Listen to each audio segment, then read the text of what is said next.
تعلیم سنتے جائیے۔ بسم اللہ الرحمن الرحیم۔ حضرت عمر رضی اللہ تعالیٰ عنہ حضور اقدس صلی اللہ علیہ وآلہ وسلم کا یہ ارشاد نقل کرتے ہیں کہ حق تعالیٰ شانہ اس کتاب یعنی قرآن پاک کی وجہ سے کتنے ہی لوگوں کو بلند مرتبہ کرتا ہے اور کتنے لوگوں کو پست و ذلیل کرتا ہے، یعنی جو لوگ اس پر ایمان لاتے ہیں، عمل کرتے ہیں، حق تعالیٰ شانہ اس کو دنیا و آخرت میں رفعت و عزت عطا فرماتے ہیں، اور جو لوگ اس پر عمل نہیں کرتے، حق سبحانہ و تقدس ان کو ذلیل کرتے ہیں۔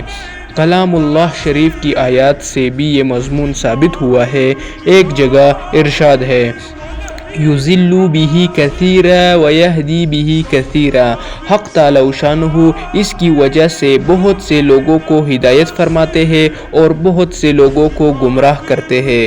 حضور اکرم صلی اللہ علیہ وآلہ وسلم کا ارشاد منقول ہے کہ اس امت کے بہت سے منافق قاری ہوں گے۔ بعض مشائخ سے احیاء میں نقل کیا ہے کہ بندہ ایک سورت کلام پاک کی شروع کرتا ہے تو ملائکہ اس کے لیے رحمت کی دعائیں کرتی رہتی ہے یہاں تک کہ وہ فارغ ہو، اور دوسرا شخص ایک سورت شروع کرتا ہے تو ملائکہ اس کے ختم تک اس پر لعنت کرتے ہیں۔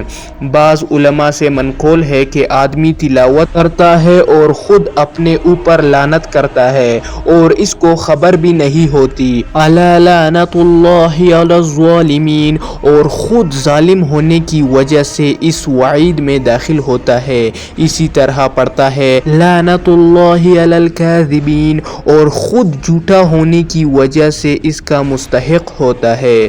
عامر بن واسع رضی اللہ تعالیٰ عنہ کہتے ہیں کہ حضرت عمر رضی اللہ تعالیٰ عنہ نے نافع بن عبد الحارث رضی اللہ تعالیٰ عنہ کو مکہ مکرمہ کا حاکم بنا رکھا تھا۔ ان سے ایک دفعہ دریافت فرمایا کہ جنگلات کا ناظم کس کو مقرر رکھا ہے؟ انہوں نے عرض کیا، یعنی حضرت حارث رضی اللہ تعالیٰ عنہ نے عرض کیا کہ ابن حمزہ رضی اللہ تعالیٰ عنہ کو۔ حضرت عمر رضی اللہ تعالیٰ عنہ نے پوچھا کہ ابن حمزہ رضی اللہ تعالیٰ عنہ کون شخص ہے؟ انہوں نے عرض کیا کہ ہمارا ایک غلام ہے۔ حضرت عمر رضی اللہ تعالیٰ عنہ نے اعتراضاً فرمایا کہ غلام کو امیر کیوں بنا دیا؟ انہوں نے کہا کہ کتاب اللہ کا پڑھنے والا ہے۔ حضرت عمر رضی اللہ تعالیٰ عنہ نے اس حدیث کو نقل کیا ہے کہ نبی کریم صلی اللہ علیہ وآلہ وسلم کا ارشاد ہے کہ حق تعالیٰ شانہ اس کلام کی بدولت بہت سے لوگوں کے رفع درجات بلند کر دیتے ہیں اور بہت سے سوءوں کو پست کرتے ہیں۔ عبداللہ بن عمر رضی اللہ تعالیٰ عنہ نے حضور اقدس صلی اللہ علیہ وآلہ وسلم کا ارشاد نقل کیا ہے کہ قیامت کے دن صاحب القرآن سے کہا جائے گا کہ قرآن شریف پڑھتا جا اور پشت کے درجوں پر چڑھتا جا اور ٹہر ٹہر کر پڑھ، جیسا کہ تو دنیا میں ٹہر ٹہر کر کہا کرتا تھا، بس تیرا مرتبہ وہی ہے جہاں آخری آیات پر پہنچے۔ صاحب القرآن سے بظاہر حافظ مراد ہے، اور ملا علی قاری رحمۃ اللہ علیہ نے بڑی تفصیل سے اس کو واضح کیا ہے کہ یہ فضیلت حافظ ہی کے لیے ہے، ناظرہ خواہ اس میں داخل نہیں۔ اول اس وجہ سے کہ صاحب القرآن کا لفظ بھی اسی طرف منشیر ہے، دوسرے اس وجہ سے کہ منبلا احمد کی روایت میں ہے حتی یقرؤ شیئا معہ جمعہ، یہاں تک کہ پڑھے جو کچھ قرآن شریف اس کے ساتھ ہے۔ یہ لقط اس امر میں زیادہ ظاہر ہے کہ اس سے حافظ مراد ہے، کیونکہ وہی بندہ سارا کے سارا ادھر پڑھ سکتا ہے جو حافظ ہو، اگرچہ متحمل و ناظرہ خواہ بھی ہے جو کہ قرآن شریف بہت کثرت کے ساتھ پڑھتا ہو۔ مرقات میں لکھا ہے وہ پڑھنے والا مراد نہیں جس کو قرآن لعنت کرتا ہو۔ یہ اس حدیث کی طرف اشارہ ہے کہ بہت سے قرآن پڑھنے والے ایسے ہیں کہ وہ قرآن کو پڑھتے ہیں اور قرآن اس کو لعنت کرتا ہے۔ اس لیے اگر کسی شخص کے عقائد وغیرہ درست نہ ہو تو قرآن شریف کے پڑھنے سے اس کی مقبولیت اس پر استدلال نہیں ہو سکتا۔ خوارج کے بارے میں بکثرت اس قسم کی حدیث وارد ہوئی ہے۔ بھی ایسی کیا غلطیاں ہوتی ہے کہ قرآن شریف دعا دینے کی بجائے دیتا ہے؟ تو پڑھتے ہیں۔ ترتیل کے متعلق شاہ عبدالعزیز نور اللہ مرقدہ نے اپنے تفسیر میں تحریر فرمایا ہے کہ اول حرفوں کو صحیح نکالنا، یعنی اپنے مخرج سے پڑھنا تاکہ طوا کی جگہ تا اور ضاد کی جگہ ضوا نہ نکلے۔ دوسرے، وقف کی وجہ پر اچھی طرح سے ٹھہرنا تاکہ وصل اور قطع کلام کا بے محل نہ ہو جاوے۔ تیسرے، حرکتوں میں اشباع کرنا، یعنی زیر زبر پیش کو اچھی طرح سے ظاہر کرنا۔ چوتھے، آواز کو تھوڑا سا بلند کرنا تاکہ کلام پاک کے الفاظ زبان سے نکل کر کانوں تک پہنچے اور وہاں سے دل پر اثر کرے۔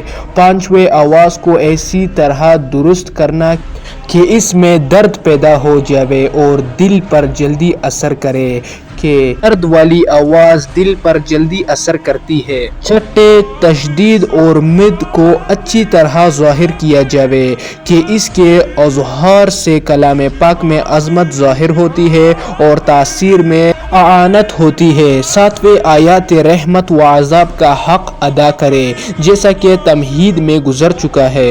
یہ 7 چیزیں ہیں جن کی رعایت ترتیل کہلاتی ہے اور مقصود ان سب سے صرف ایک ہی ہے، یعنی کلام پاک کا فہم و تردد۔ حضرت ام المومنین ام سلمہ رضی اللہ تعالی عنہا نے کسی سے پوچھا کہ حضور اکرم صلی اللہ علیہ وآلہ وسلم کلام اللہ شریف کس طرح پڑھتے تھے؟ انہوں نے کہا کہ سب حرکتوں کو بڑھاتے تھے، یعنی زیر زبر وغیرہ کو پورا نکالتے تھے اور ایک ایک حرف الگ الگ ظاہر ہوتا تھا۔ ترتیل سے تلاوت مستحب ہے اگرچہ معنی نہ سمجھتا ہو۔ ابن عباس رضی اللہ تعالی عنہ کہتے ہیں کہ میں ترتیل سے القاریۃ اور اذا زلزلت پڑھوں یہ بہتر ہے اس سے کہ بلا ترتیل سورہ بقرہ اور آل عمران پڑھوں۔ شراح اور مشائخ کے نزدیک حدیث بالا کا مطلب یہ ہے کہ قرآن پاک کی ایک ایک آیت پڑھتا جا اور ایک ایک درجہ اوپر چڑھتا جا، اس لیے کہ روایت کے معمول ہوتا ہے کہ جنت کے درجات کلام اللہ شریف کی آیت کے برابر ہے، لہٰذا جو شخص جتنی آیت کا ماہر ہوگا اتنے ہی درجے اوپر کا ٹھکانہ ہوگا، اور جو شخص تمام کلام پاک کا ماہر ہوگا وہ سب سے اوپر درجے میں ہوگا۔ ملا علی قاری رحمۃ اللہ علیہ نے لکھا ہے کہ حدیث میں وارد ہے کہ قرآن پڑھنے والے سے اوپر کوئی درجہ نہیں، پس قرۂ آیت کی بقدر ترقی کریں گے، اور علامہ درانی رحمۃ اللہ علیہ سے اہل فن کا اس پر اتفاق نقل کیا ہے کہ قرآن شریف کی آیت 6000 ہے۔ شرح احیاء میں لکھا ہے کہ ہر آیت ایک درجہ ہے جنت میں، پس قاری سے کہا جاوے گا کہ جنت کے درجے پر اپنی تلاوت کے بقدر چڑھتے جاؤ۔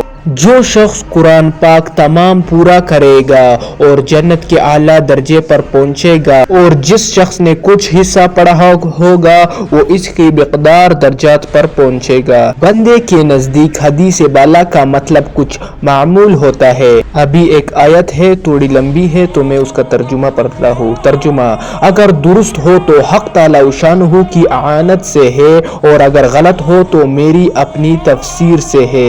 اللہ اور رسول صلی اللہ علیہ وآلہ وسلم اس سے بری ہے۔ حاصل اس مطلب کا یہ ہے کہ حدیث بالا سے درجات کی وہ ترقی مراد نہیں جو آیات کے لحاظ سے فی آیات ایک درجہ ہے، اس لیے اس ترقی میں ترتیل سے پڑھنے نہ پڑھنے کو بظاہر کوئی تعلق نہیں معلوم ہوتا۔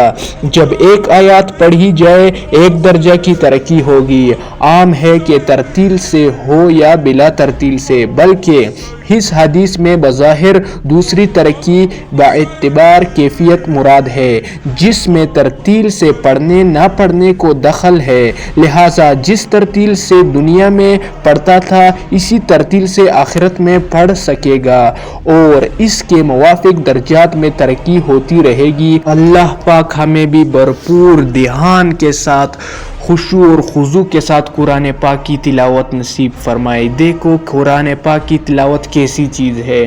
دو بندے ہیں، دونوں بندے جو ہے نا قرآن پاک کی تلاوت کرتے ہیں، ایک کو فرشتہ دعائیں دیتی ہے، دوسرے پر فرشتہ لعنت کرتی ہے۔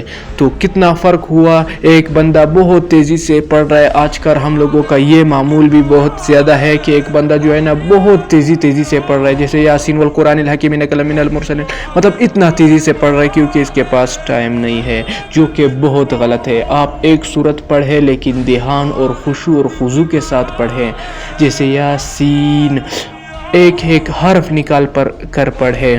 جیسے ام المومنین سے ارشاد کیا گیا کہ حضور پاک صلی اللہ علیہ وآلہ وسلم ایک حرف نکال کر پورا پڑھتے ہیں، کہ جیسے حضور پاک صلی اللہ علیہ وآلہ وسلم تلاوت کرتے ہیں تو آپ کو سنائی دیتا ہے ایک حرف اس کا پورا۔ ہم لوگ جو تلاوت کرتے ہیں کیا ہمارا ایک حرف ظاہر ہوتا ہے؟ یہ ہمیں اپنے گریبان میں خود جان کر دیکھنا چاہیے، کیونکہ ویسے بھی قرآن پاک کی تلاوت کر رہے ہیں اور فرشتہ لعنتیں بھیجے گا، تو اس سے اچھا ہے ایک سورت پڑھے، صحیح طرح اچھی طرح سے پڑھے، تاکہ ایک حرف الگ ظاہر ہو۔ تو ویڈیو ختم کرنے لگا ہوں، یہ آپ حضرات کتاب میں چیک کر سکتے ہیں، کتاب فضائل اعمال، مضمون فضائل قرآن، صفحہ نمبر 21، 22، 23۔ سبحان ربک رب العزت عما یصفون وسلام علی المرسلین والحمد للہ رب العالمین۔ جزاک اللہ خیرہ۔